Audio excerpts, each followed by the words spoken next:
Hi, good afternoon. As you guys can tell, and I told you guys this yesterday, but I'm not going to be here today because my kids are still sick.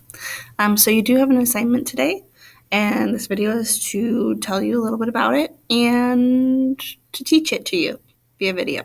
So make sure you have headphones so that you can hear me. It's very important that you listen in addition to watch. So first thing you are going to need is your notebook to take notes. And then after you finish taking notes, you're going to get a worksheet from your guest teacher. Make sure that you have the one that says honors on top. And what you're going to do is you're just going to do one side. Now, if you happen to do partner B instead, that's totally fine. You'll get the same answers as partner A. We just aren't going to do the partner A-B today because I'm not here. All right, let's go ahead and get started on our notes. So take out your notebooks, go to the next available page. I'm going to close the video to get a little bit more space. And let's go to our PowerPoint. All right, so you're going to title it One-Step Equations and Inequalities. Hopefully, since you guys are in honors class, this goes a little quickly for you, but there are going to be certain things that are going to be new when we solve equations and inequalities this year that I want to make sure that we're really solid on. So our objective for today is I will be able to solve one-step equations and inequalities and graph my solutions. So we have to do a couple different things. So the big difference between an expression and an inequality. So we kind of talked about this yesterday, right? An expression does not have an equal sign or an inequality, and an equation and an inequality does have an equal or an inequality sign. Okay, so that's a big difference. You don't have to jot that down. Okay, so our first set of notes, you're going to say, what's the main goal for solving an equation or inequality? Is you want to make sure that you isolate the variable, which means that you get it all by itself. So at the very end, when you're finished, you're going to get something that says like x equals, and then you have just one number, so maybe it's 2, or maybe they rate it as 2 equals x. Either way is the same. You just have one number, and x is all by itself. It doesn't have a coefficient. There's nothing attached to it. You could maybe have y is less than negative 3. That would also be isolating the variable. Or a is greater than or equal to 1/3. These are all isolated variables because they don't have a coefficient, they don't have any numbers on that side, they're all by themselves. So that's the main goal for solving equations and inequalities. Now, hopefully you guys have heard about this before. I know most of the 7th grade teachers do teach it this way. So the golden rule for solving equations and inequalities is what you do to one side of the equation, you have to do the same to the other. Equations and inequalities are all about balancing each other out.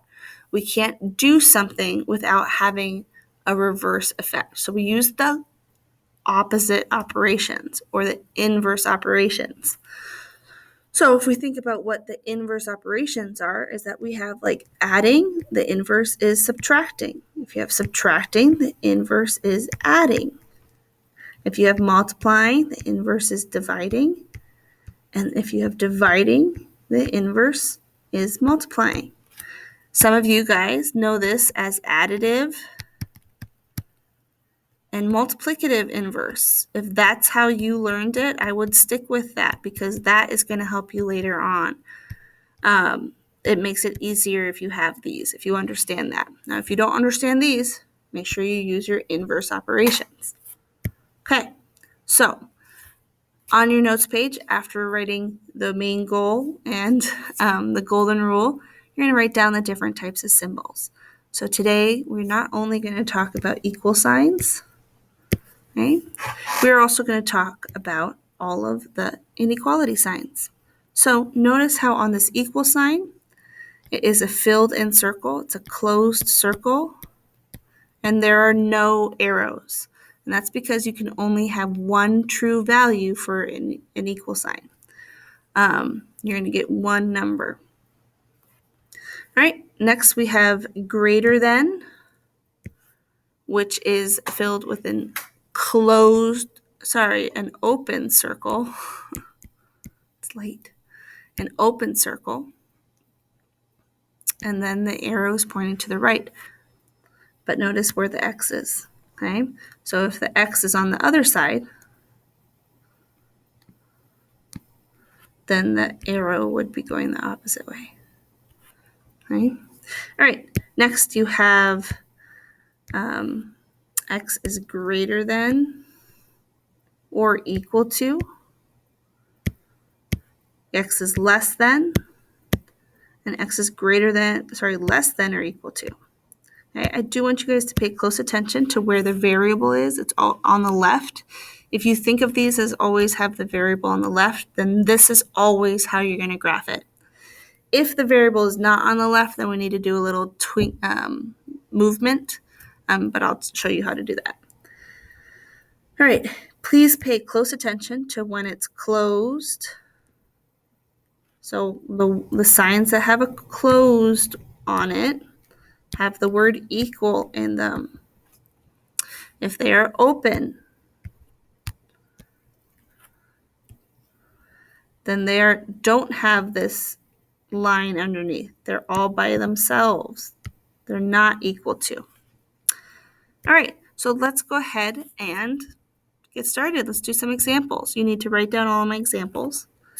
So the first thing I'm going to do is I'm going to draw a line down the equal sign. I want to get X by itself, so I'm going to circle X.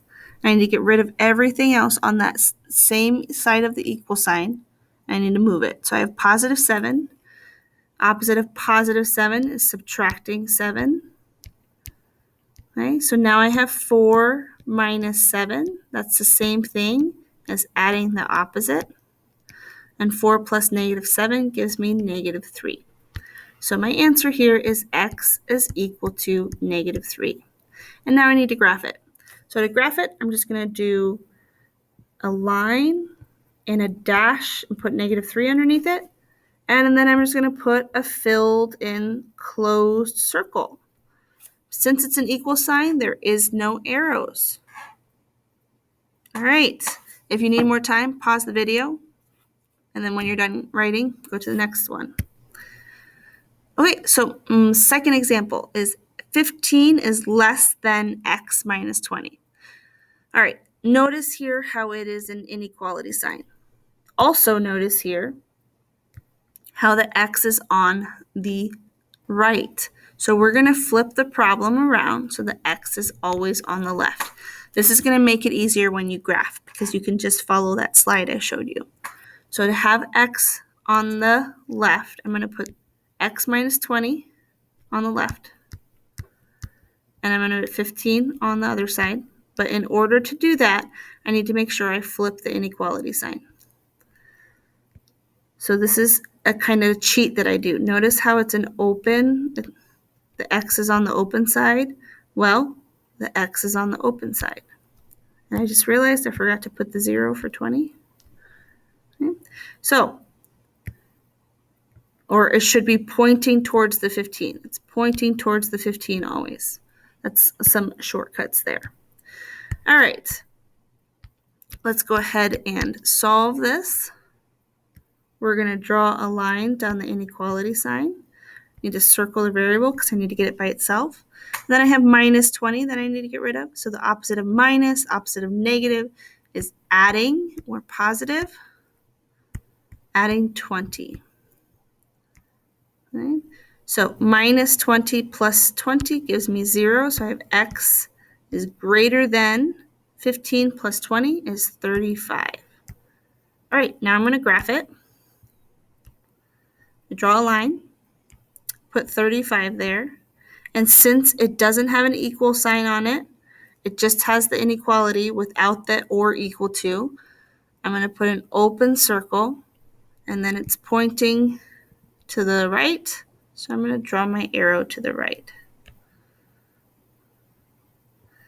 And then I like to test it. So I like to test, hey, my arrow is going to go through 36. So if I put 36 in for X, if 36 is greater than 35. And that's a true statement, which means that I graphed it correctly. Yay. All right, let's try our next example. Here I have negative 22 is less than or equal to negative 15x. Oh, okay. So I will just want to point out, notice how I said that I was going to use the word coefficient a lot? My coefficient is negative 15. That's super important. You see this part up here where it says when the number in front of x is negative, you must flip the inequality symbol when dividing or multiplying. That's huge. If you forget that, if you forget to flip it, it's gonna be wrong. So let's go ahead and solve this. I'm gonna draw my line down the inequality. I need to get rid of this negative 15.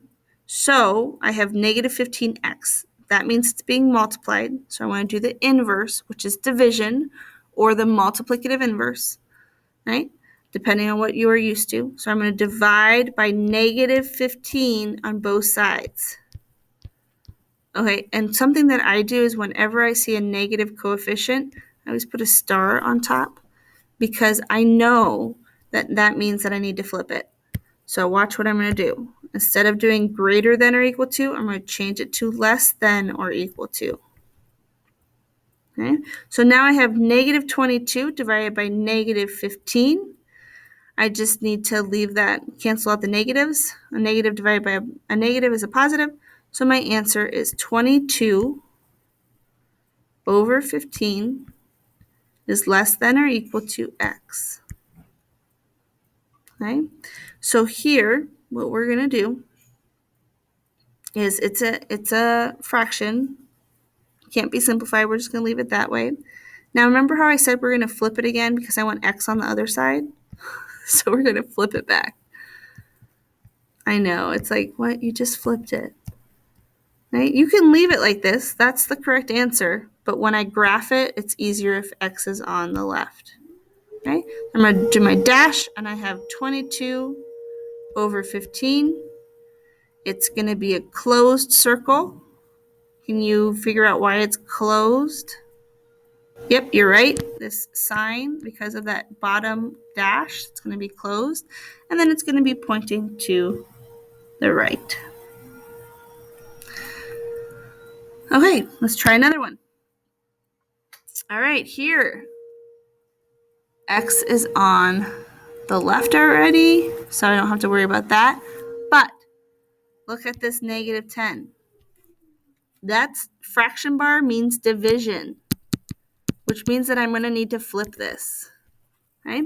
So I have x is less, x is less than. I have x is, x over negative 10 is greater than 9. So what we're going to do is since it's division, I'm going to multiply both sides by negative 10. The negative 10s cancel out. I'm left with x is greater than 9 times negative 10 is negative 90. Oh, but wait. I have to flip it. So let me flip my inequality sign. Instead of greater than, it's going to be less than.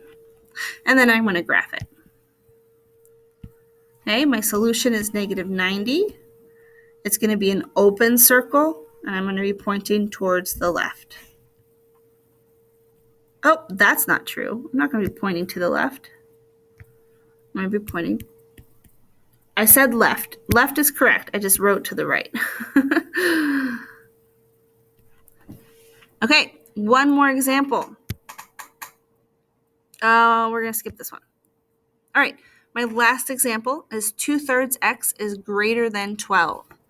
Okay, I don't have any negatives, so I don't need to worry about flipping. X is on the correct side. So this is the example that I'm showing you last because it has a fraction. And so there is a shortcut when we're doing fraction, and it's called reciprocal. Some of you guys are familiar with this. And it's really the multiplicative inverse that we're going to do. So some of you guys are like, oh, I already know that. Other of you aren't familiar with this, and we'll talk about it more later. But the multiplicative inverse of 2/3 is going to be flipped, right? Is 3/2. It's the reciprocal. And that means that when I multiply straight across, I'll get 1/1, which is equal to 1. So they cancel each other out, right? So I see 2/3 x, which means that I'm going to multiply both sides by 3/2 by the reciprocal. This is super important. Right? So that means that these cancel out. I'm left with x is greater than, and now I just need to multiply 12 times 3/2. 12 times 3/2. When I'm multiplying fractions, I just need to add a whole number, put the 1 underneath, and multiply straight across. So 12 times 3 is 36. 1 times 2 is 2. And then 36/2 can be simplified down to, what's 36 divided by 2? 18. Okay, so that's my final answer there, but I do need to graph it. So let's graph it. I have my line. I have my 18. X is greater than, which means I'm going to be graphing it towards the right. And I need an open circle. All right. You guys have a couple to try. What you're going to do is pause the video, come back, and check your answers.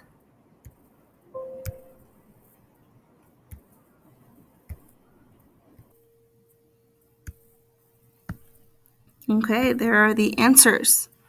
One thing that I want to identify here is that this last one, I left my answer as an improper fraction. That's totally fine. You don't want to turn it into a mixed number. It's actually better as an improper. Okay, so next you are going to do the worksheet. Remember, this is actually incorrect. You are going to only do one side, and you're going to do it by yourself, individually.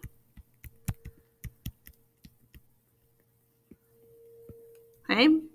And then after you finish this, if you have time, you will work on your homework. All right, have a great day. I hope to see you guys on Friday.